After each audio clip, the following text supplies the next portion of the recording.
Who runs the classroom? Who runs the world? That's what I want to talk about now. What is one of the most important things we do as we create not just a safe space, but a space that allows our youngsters to engage in the world is we democratize the classroom environment.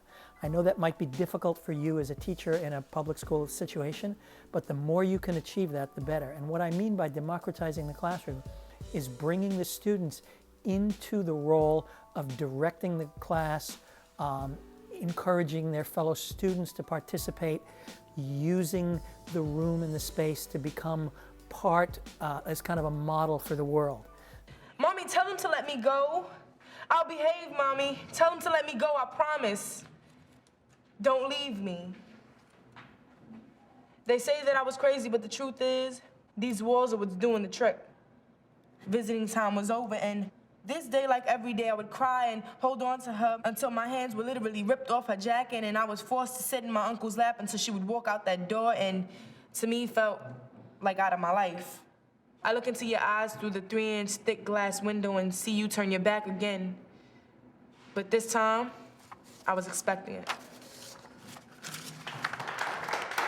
As students become more comfortable with that, it allows them to engage socially, that big issue, that theme we're talking about, social engagement in the world.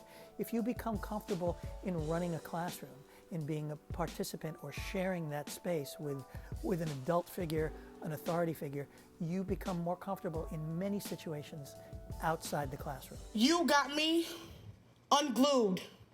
See, I'm trickling down train of thought because my body's in a drought and I'm drying out of emotion. Asking on bended knee, how can I finally be set free? I'm playing heads or tails with a double-headed coin, knowing I won't win, but secretly hoping I'd lose. See, you mistook me for another happy ending. See, I haven't made a name for our so-called beginning. So drink me full of emptiness because I am hollow. I'm lost between him and I just want to cop out and give up and be what I've been for the past 18 years. Alone. I want to peel my layers back just so you can see how deep I can get. Hand you my insecurities, hoping you know what to do with them once you get them back, because I'm truly all out of suggestions. Now, what do you do when you've developed these skills as a writer? How can you practically apply them? One of the things we want our youngsters to learn how to do is write letters to the editor. Those are wonderful short-form expressions that are almost poetic and can create a place for a youngster to feel engaged in a larger community conversation. Another thing is writing a complaint letter. You live in the projects and you can't get your toilet fixed.